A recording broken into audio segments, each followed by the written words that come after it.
안녕하세요. 말씀을 굽는 시간의 오일규 목사입니다. 네, 오늘 이 아침에도 말씀을 굽는 시간 가운데 오신 여러분 축복합니다.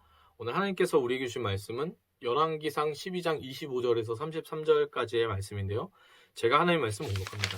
여로보암이 에브라임 산지에 세겜을 건축하고 거기서 살며 또 거기서 나가서 분우엘을 건축하고 그의 마음에 스스로 이르기를 나라가 이제 다윗의 집으로 돌아가리로다. 만일 이 백성이 예루살렘에 있는 여호와의 성전에 제사를 드리고자 하여 올라가면 이 백성의 마음이 유다 왕 된 그들의 주 르호보암에게로 돌아가서 나를 죽이고 유다의 왕 르호보암에게로 돌아가리로다 하고 이에 계획하고 두 금송아지를 만들고 무리에게 말하기를 너희가 다시는 예루살렘에 올라갈 것이 없도다. 이스라엘아, 이는 너희를 애굽 땅에서 인도하여 올린 너희의 신들이라 하고 하나는 베델에 두고 하나는 단에 둔지라. 이 일이 죄가 되었으니 이는 백성들이 단까지 가서 그 하나에게 경배함이더라. 그가 또 산당을 짓고 레위 자손 아닌 보통 백성으로 제사장을 삼고 여덟째 달 곧 그 달 15째 날로 절기를 정하여 유다의 절기와 비슷하게 하고 제단에 올라가서 베델에서 그와 같이 행하여 그가 만든 송아지에게 제사를 드렸으며 그가 지은 산당의 제사장을 베델에서 세웠더라. 그가 자기 마음대로 정한 달 곧 여덟째 달 15째 날로 이스라엘 자손을 위하여 절기로 정하고 베델에 쌓은 제단에 올라가서 분향하였더라. 아멘. 오늘도 이 말씀 가지고 하나님의 은혜 나누게 되길 소망합니다. 여로보암이라는 이 여로보암 10지파의 왕이 된 이 북이스라엘의 왕이 된 여로보암에 대한 이야기이죠. 여로보암이요, 이스라엘 지파들이 르호보암을 찾아가가지고 세겜에서 이야기를 할 때 대표로 나가서 이야기를 합니다. 여로보암이. 근데 이 사람이 얘기했던 포인트는 결국 뭐냐면 솔로몬 왕이 왕궁과 성전을 건축함에 있어서 건축에 따른 어떤 그 부담이 국민들, 백성들에게 굉장히 컸기 때문에 그거를 좀 줄여달라고 얘기한 게 핵심이었죠. 그런데 재미난 건 여로보암이 이제 그게 문제다라고 얘기했었는데 지금 이 사람 왕이 되자마자 뭐 하냐면 건축을 하는 겁니다. 건축을 하는 거예요. 보면 그래서 25절에 이렇게 써있어요. 여로보암이 에브라임 산지에 세겜을 건축하고 거기서 살며 또 거기서 나가서 분우엘을 건축하고 이렇게 써있죠. 네. 그러니까 이제 자기가 이제 막 이렇게 저렇게 얘기하던 그것들을 자기가 지금 하고 있는 거죠. 그 다음에 이제 성전에 대한 염려와 걱정을 시작하는 거고 이 사람의 초반절에 딱 넣은 거 보면은 자기가 얘기했던 그 잘못 그대로를 자기가 이미 범하고 있어요.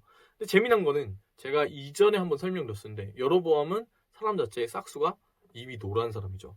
하나님께서 솔로몬이 죽기까지 기다리라고 말씀하신 건데 솔로몬 재위 기간에 이 사람이 반역을 꾀하는 것만 봐도 자기의 힘과 자기의 의지로 살아가려고 하는 기본적인 속성을 가진 사람이다. 이걸 볼 수 있어요. 근데 여러분 결국에 이 오늘 본 이 모습이 누구의 모습이냐면 저와 여러분의 모습이기도 한 거거든요. 사람이요. 누군가의 모습을 보고서 이게 어렵잖아요. 그러면 저 사람 왜 저러는 거야? 저 사람 참 문제가 있네. 이렇게 볼 수 있어요. 근데 다는 아니지만 많은 순간에 그 사람이 우리 가운데 어려운 이유는 무엇 때문이냐면 우리의 모습이 그 사람 안에 있기 때문에 그 모습이 부딪힌 거예요. 이게 말이 좀 어렵죠? 이거 제가 두 가지로 설명드릴 수 있는데 하나는 뭐냐면은 그 베가본드라는 만화책이 있어요. 19세 미만 관람 불가긴 한데 너무 잔인해서 그렇거든요. 근데 이제 이게 미야모토 무사시라는 일본의 검객에 대해서 그린 만화책인데 슬램덩크 작가가 그린 만화책이에요. 근데 이게 이제 굉장히 뭐랄까 배울 만한 부분의 스토리를 많이 가지고 있어요. 이 사람이 이제 그 어떤 사람이냐 미야모토 무사시라는 사람은 서예에 능통했던 사람인데 이 사람이 검에 거의 뭐 일가를 이룰 만한 싼 검을 쓰는 사람이었거든요. 근데 재미난 건 이 사람 스승이 없어요. 그래서 누구한테 검을 배웠냐, 누구한테 서예를 배웠냐 이렇게 물어보면 이 사람 난 자연에게서부터 배웠다고. 그래가지고 이제 그걸로 굉장히 유명했던 전설적인 사람인데 바람의 검심이라는 되게 유명한 애니메이션의 모티브가 된 사람이 미야모토 무사시입니다.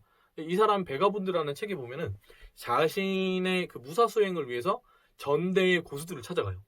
제가 이거 한번 얘기한 적 있는 것 같기도 한데 그래 어느 절에 있는 스형을 찾아가요. 저 님자 안 붙입니다. 스형들이라고 부릅니다. 스형을 찾아가는데 이 스형이 굉장히 늙은 스형이죠. 그래서 이제 찾아가는데 어디 있어? 이렇게 물어봤더니 그 스형은 그 밭을 갈고 있다 그래가지고 가는 거예요. 밭을 갈고 있는 그 스형을 찾아서 가고 있는데 가는데 얘가 살기를 느끼는 거예요. 무사시가. 그래서 막 살기를 느끼고 저 사람이 눈빛이 나를 쏘아보는 것 같고 곡괭이를 막 내리치면서 밭을 갈고 있는데 저 갈고 있는 곡괭이가 나를 칠 것 같은 두려움에 가다가 그 살기를 못 이겨서 미야모토 무사시가 싸우지도 않고 쓰러져요. 그래가지고 나중에 깼는데 그 스형이 이제 무사시를 가르쳐 주는 거죠. 그러면서 하는 얘기가 뭐냐면 내가 너한테 뭘 한 게 없다. 나는 그냥 거울이었다. 거울이었다는 거예요. 그래서 너가 나에게 보냈던 그 살기가 그대로 너에게 가가지고 너가 너 스스로에게 져가지고 무너진 거다. 이렇게 얘기를 하는 거예요. 그러니까 사람이 누군가에게 저기를 느끼는 그 부분은 기본적으로 뭐냐면 내 안에 저기가 투영된 거다. 이렇게 얘기를 하는 거거든요. 마음속에 있는 그것대로 사람이 해석을 하기 때문에 그래요. 이게 좀 약간 이것도 좀 이해가 잘 안 가요. 목사님 무슨 얘기 하는지 잘 모르겠어요. 이렇게 하실 수가 있어가지고 제 예를 좀 들어볼게요. 저는 이제 가르치는 병이 타고나죠. 그 병이요. 그래가지고 목사가 되고 나서 제가 청년 일부를 받고 나서 제 안에 꼰대짓을 하려고 하는 그 성향을 너무 많이 봐가지고 충격을 먹은 적이 있어요. 중앙교회 사역할 때 이제 청년들이 목사님 이거 이런 부분에서 목사님 항상 이렇잖아요. 이 얘기를 들었을 때 너무 감사하더라고요. 왜냐면 제 안에 그 굳어져 버린 부분들을 누군가 얘기했다는 거거든요. 그래서 그렇구나라고 생각할 때가 되게 많았어요. 나 이렇게 연약한 인간이구나. 나 주님 없이 살아갈 수 없는 사람이구나. 이게 뭐 자랑이 아니고요. 근데 제가 가르치는 병이 있는 거죠. 그래가지고 누가 있으면 막 얘기를 하는 거예요. 넌 성향이 이렇고 막 연구도 나름대로 많이 했고 제가 나이가 이르니까 막 경험도 많을 거니까 넌 이렇고 저렇고 너는 막 이러저러 해가지고 야 그거 하지 마 막 이렇게 했어요. 근데 되게 재밌는 거예요. 찬양 인도자를 특히 막 많이 가르쳤는데 너 이거 저거 할 때 그런 거 하지 마 이렇게 얘기해놓고 근데 그거 하지 말라고 막 가르쳤어요. 근데 그 다음에 제가 찬양 인도할 때 뭐 하냐면 그거 하고 있는 거예요. 막 하고 있는 거예요. 똑같은 걸. 그게 제 코가 석자인데 넌 하지 말라 그랬으면 저는 하고 있는 거예요. 그래서 그런 걸 되게 많이 봤죠. 어떤 친구들한테 이거 잘못됐어 라고 얘기하고 나서 돌이켜서 제가 살아가는 모습을 보니까 제 안에 그 부분들이 있다라는 것을 본 적이 굉장히 많았던 거예요. 오늘 여로보암도 이 르호보암 앞에서는 건축하는 부분에 있어서 노역이나 여러 가지 부담감들이 백성들이 많이 느끼니까 줄여달라고 했던 그것들을 그게 걸려가지고 찔러서 얘기한 건데 자기 안에 그 마음이 있어서 건축을 하는 거죠. 그러니까 그걸 좀 알아야 되는 거예요. 여러분 그 자기 안에 있는 모습 때문에 다른 사람이 어렵다라는 그것을 아는 것이 지혜거든요. 근데 그렇지 않은 사람은 결국에는 무너지기 시작하고 두려워지기 시작하고 자기 힘으로 살아갈 때에 불안하거든요. 안정이 없어요. 그게 결정적인 포인트예요. 안정이 없어요. 여로보암이 결국에는 하나님 뜻보다 자기가 우선인 사람이잖아요. 그래가지고 얘가 지금 뭐 하냐면 이 건축한 그 다음 건축에 대한 이야기가 나온 그 다음에 뭐 하냐면은 너무 마음이 불편해지는 거예요. 26절과 27절에 그 내용이 이렇게 있는데요. 제가 읽어드릴게요. 그의 마음에 스스로 이르기를 나라가 이제 다윗의 집으로 돌아가리로다 하고 나서 27절에 이렇게 써 있습니다. 만일 이 백성이 예루살렘에 있는 여호와의 성전에 제사를 드리고자 하여 올라가면 이 백성의 마음이 유다 왕된 그들의 주 르호보암에게로 돌아가서 나를 죽이고 유다의 왕 르호보암에게로 돌아가리로다 하고 자 이런 쓸데없는 고민을 하는 거예요. 자기 머리를 굴려가지고 자기 힘으로 살아가가지고 나오는 결론은 이런 결론이에요. 쓸데없는 걱정과 쓸데없는 염려를 하게 되는 거죠. 얘가 진짜 큰 착각을 하고 있는 거예요. 이 백성의 마음이 다윗의 집 가운데로 돌아가게 되는 부분의 결정적 요인은 여로보암이 하나님 앞에 신실하지 못해서 무너질 때 그가 하나님을 버릴 때 그렇게 되는 겁니다. 잘 보면 다윗의 그 지방 가운데 하나님 주신 약속과 여로보암에게 하나님께서 처음 찾아오셔서 그 선지자의 입을 통해서 말씀하신 그 언약은 내용이 거의 비슷해요. 너가 하나님의 그 법도를 따라가지고 행하고 그 율례를 다 지켜 행하고 다윗처럼 너가 살면 그러면 하나님께서 복 주신다는 내용이거든요. 근데 이 사람은 지금 뭐라고 생각하냐면 그게 보이지 않는 거예요. 다른 말로 하자면 하나님을 의존해야 살아난다는 생각을 전혀 하지 못해요. 여러분 근데 이것이 누구의 모습이냐면 저와 여러분의 모습입니다. 여러분 우리가 세상 살아가는 데 있어서 내가 주님 붙잡는 것이 나의 삶에 있어서 내가 살고 죽는 거에 가장 중요한 문제다라고 생각하고 살고 계시냐는 거예요. 그렇지 않다는 거예요. 우리가 하나님 적당하게 믿고 하나님 모르지 않지만 결국 하나님 내 삶의 문제 해결해 주지 않기 때문에 내 삶은 내 힘대로 해결하겠다는 거죠. 여로보암이 지금 그런 태도를 가진 겁니다. 그래서 이 사람이 하나님을 모르지 않지만 하나님의 그 사인을 받고 하나님 뜻대로 지금 자기가 왕이 되는 그 자리까지 왔지만 자기 힘으로 살아가는 거예요. 그래서 뭐 하냐면 우상을 만들고 우상을 섬깁니다. 그게 오늘 말씀의 내용이거든요. 참 무섭죠. 여러분 근데 이 여로보암이 결국에는 28절에 보면 이렇게 써있죠. 이에 계획하고 두 금송아지를 만들고 무리에게 말하기를 너희가 다시는 예루살렘에 올라갈 것이 없도다. 이스라엘아 이는 너희를 애굽 땅에서 인도하여 올린 너희의 신들이라 하고 이 애굽 땅에서 너희를 이끌어낸 신이다라고 얘기했던 건 뭐냐면 이 금송아지가 하나님이다라고 얘기한 거예요. 이게 뭐랑 똑같냐면 모세의 형 아론을 시켜가지고 이스라엘 백성이 금송아지를 만든 거랑 똑같은 얘기예요. 너희를 애굽에서 인도하여 낸 신이다. 하나님을 만든 거죠. 다른 말로 하자면 다른 신을 만든 게 아니라 하나님을 자기 방식대로 형상화하고 우상화하고 자기 방식대로 믿은 거예요. 그래서 뒤에 보면은 뭐 하냐면 절기를 유다의 절기와 비슷하게 자기가 절기를 그냥 임의로 정해버리고 그 다음에 어떻게 하냐면 레위 자손이 아닌 보통 백성으로 제사장을 삼아버리는 거예요. 그리고 여기저기 산당을 지어버리는 거예요.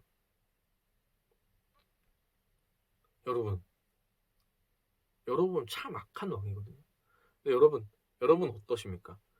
여러분의 어떤 삶에 문제가 있을 때 여러분 하나님 붙잡으십니까? 아니면 내 힘대로 내 생각대로 내 판단대로 그냥 살아가고 계십니까? 하나님 믿는다고 하지만 내 방식대로 하나님 믿고 있진 않나요?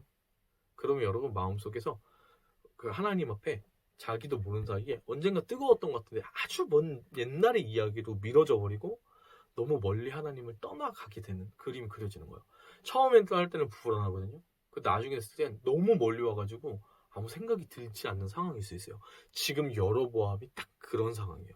언제 그렇게 됐나요? 내 힘대로 내 뜻대로 살아갈 때. 그때 불안함이 있거든요.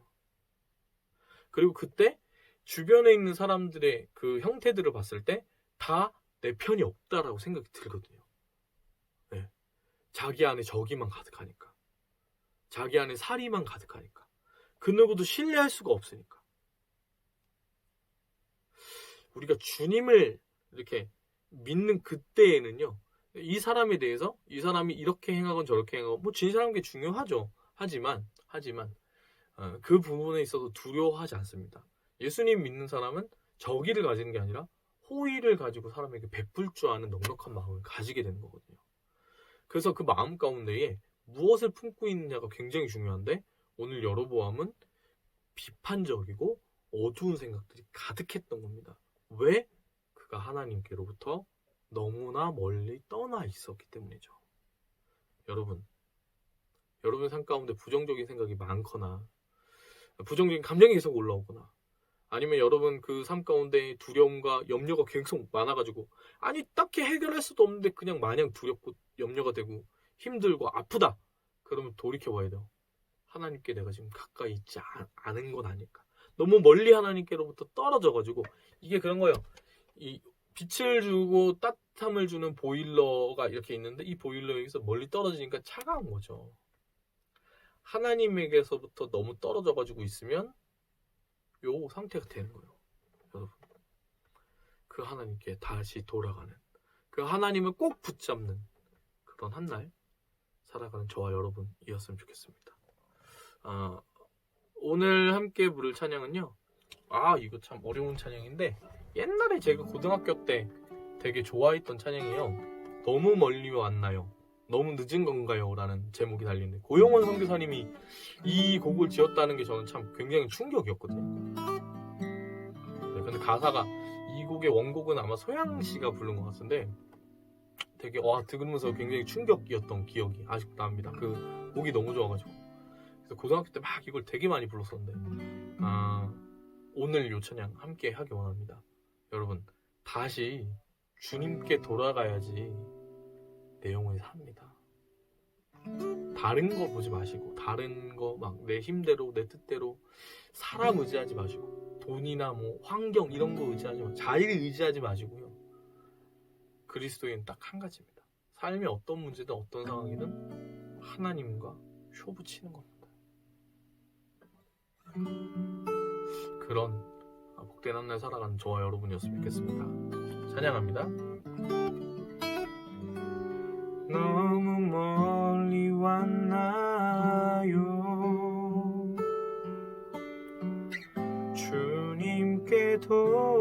돌아가기에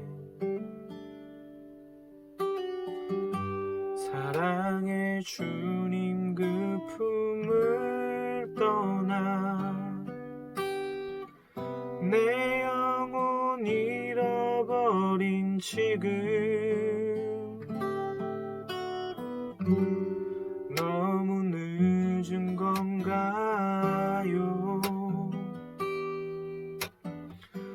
내 영혼 회복하기에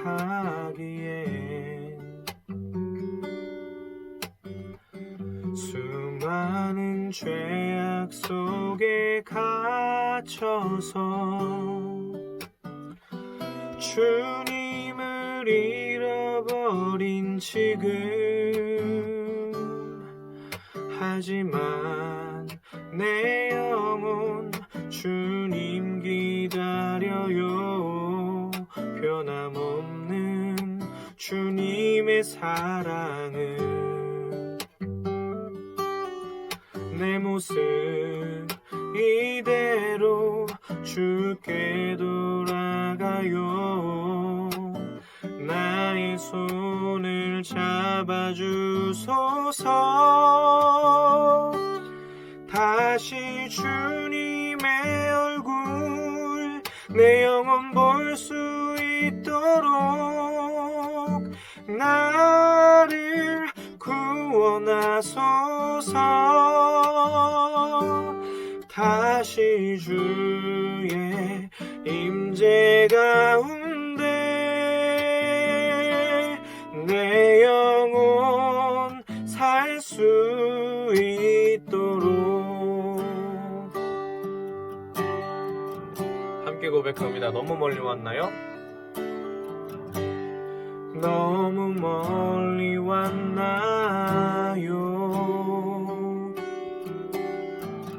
주님께 돌아가기에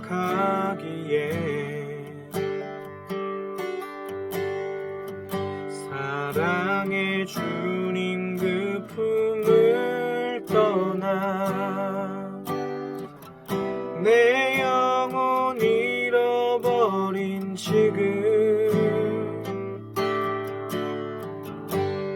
너무 늦은 건가요? 내 영혼 회복하기에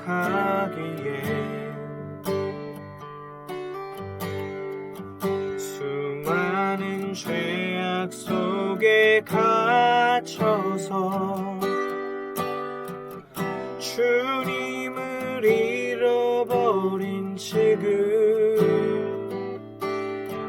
하지만 내 영혼 주님 기다려요. 변함없는 주님의 사랑은 내 모습 이대로 주께 돌아가요. 나의 손을 잡아주소서.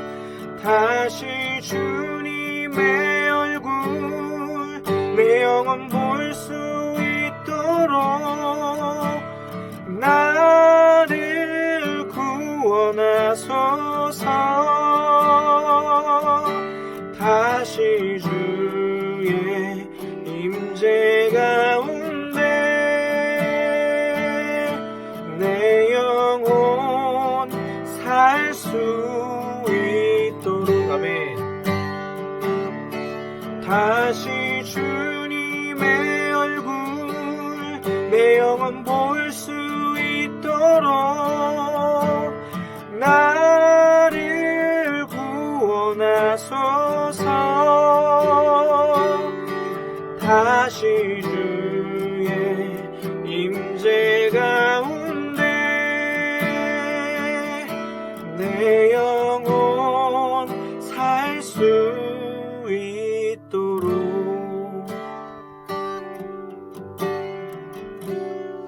사랑의 주님, 오늘 여로보암의 그 이야기를 나눴습니다. 주님, 우리 힘으로 살아갈 때 염려와 근심이 가득하고 우리 뜻대로 해결할 수 없는 문제들 가운데 휩싸여서 하나님을 떠나서 주님 우상을 섬기고 내 방식대로 하나님 믿으려고 한 것은 아닌지 우리가 오늘 하루 살아가면서 돌이키게 하시고 너무 멀리 왔다면 주님, 그래서 내 영혼이 죽어가고 있다면 주님을 바라보게 하여 주시고 주님을 붙잡게 하여 주시고 주님 은혜 안에 다시 한번 살아날 수 있도록 인도하여 주시옵소서.